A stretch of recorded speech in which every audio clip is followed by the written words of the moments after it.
헬스조선 상례 서비스 3일의 약속. 네, 여러분 안녕하십니까. 요즘 이 점심때나 저녁때나 사람들이 모이면 이 정부의 부동산 대책, 미친 듯 날뛰는 아파트값, 그리고 종부세 같은 재산세 얘기를 많이 합니다. 물론 주식 얘기도 빼놓지 않습니다.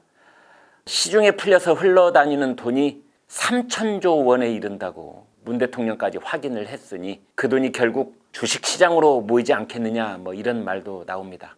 그러다 모임 자리에서 마지막에 도달하는 화제는 결국 다음 대통령 선거, 그리고 누가 여야 양쪽 대선 후보가 될 것인가, 이 문제입니다. 대통령이 누구냐에 따라서 아파트 값도, 주식시장도, 나라의 안보도, 그리고 나의 삶도 이리저리 출렁거리게 된다는 것을 너무도 뼈저리게 경험하고 있기 때문이지요. 이번 주 눈에 확 띄는 신문 제목은 엊그제 석간 제목이었습니다. 일면 톱이었는데 이렇게 되어 있습니다. 부동산 정책 실패, 여 권력 분열 본격화. 그 뒤로 한 인터넷 매체에서도 비슷한 주제로 분석 기사를 내보냈습니다. 요점을 간단히 말씀드리면 이렇습니다. 문재인 정부의 부동산 정책은 누가 뭐래도 완벽한 실패로 끝났다는 게 드러났습니다.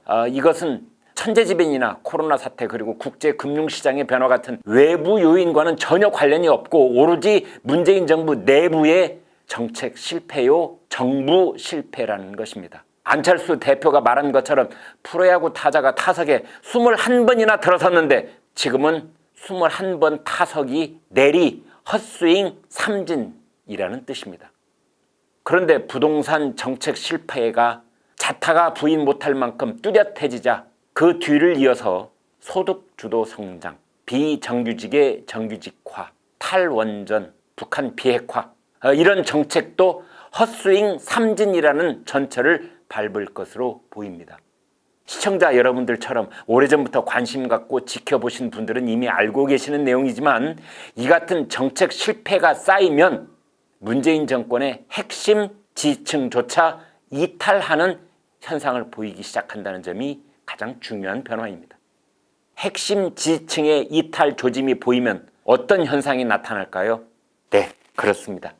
여당 내부의 차기 대권 주자들이 본격적으로 자기 목소리를 내면서 문재인 정부를 공개적으로 비판하기 시작할 것이며 그것은 곧 권력 분열, 그리고 청와대 레임덕 현상으로 드러날 것이라고 볼 수 있습니다. 문재인 정부의 가장 큰 실패 요인은 정부가 시장을 이기려 했다는 점입니다. 사회주의적 색깔로 많이 기운 정권이 정치적 이념과 이해 득실만 따져서 반시장적 규제로 정책을 밀어붙이면 반드시 뒤탈이 나게 돼 있습니다. 공급 대책은 없고 규제 대책으로 일관하면 아주 단선적인 풍선 효과가 반복될 뿐이다. 이것을 이 문재인 정부의 정책 결정 그룹은 정말 모르고 있는 것인지 아니면 알면서도 모르는 척 청와대의 드라이브에 끌려가고 있는 것인지 무책임하기 짝이 없습니다.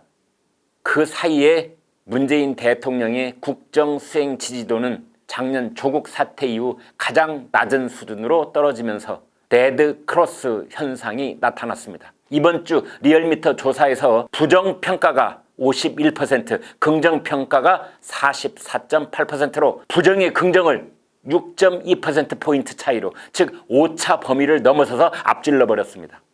그 중에서도 지금까지 문재인 대통령의 콘크리트 지지층으로 통하던 여성 유권자와 30대에서 이탈 현상이 가장 두드러진 것으로 나타나고 있습니다.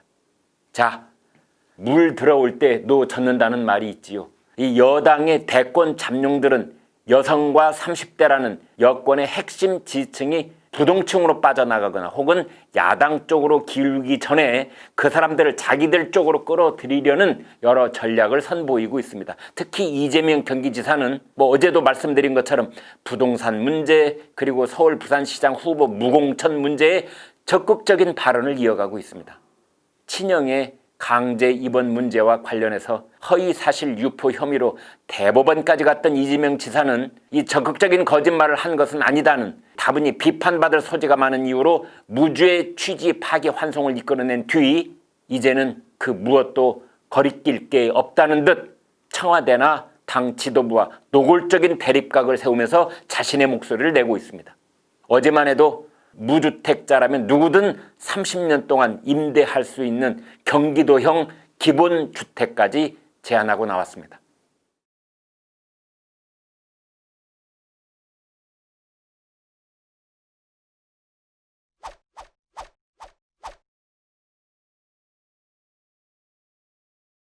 이에 반해서 이낙연 의원은 여러 현안에 대해 다소 애매모호한 화법을 구사하기, 그리고 결정을 뒤로 밀어넣기, 이런 전략이었는데 이재명 지사에게 자극을 받은 뒤로 크게 바뀌는 모습입니다. 서울 부산시장 후보 무공천 문제에 대해서는 그걸 몇 개월 끄집어 당겨 미리 싸움부터 하는 것이 왜 필요한가, 이렇게 말했습니다. 이재명 지사가 이낙연은 엘리트, 이재명은 흑수저 라고 했던 부분에 대해서도 이낙연 의원은 나도 가난한 농부의 7남매 중 장남으로 자랐다, 이렇게 말했습니다.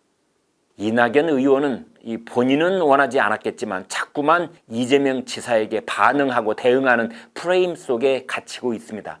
자신이 먼저 어젠다를 내놓고 선제적으로 끌고 가는 것이 아니라 이재명 지사의 순발력에 끌려가는 모양새인 것입니다. 입장을 묻는 기자들에게 이재명 지사와 나를 자꾸 싸움 붙이려고 그러지 마라, 이렇게 손사래를 치지만 결과적으로는 대응을 하지 않을 수 없는 것입니다.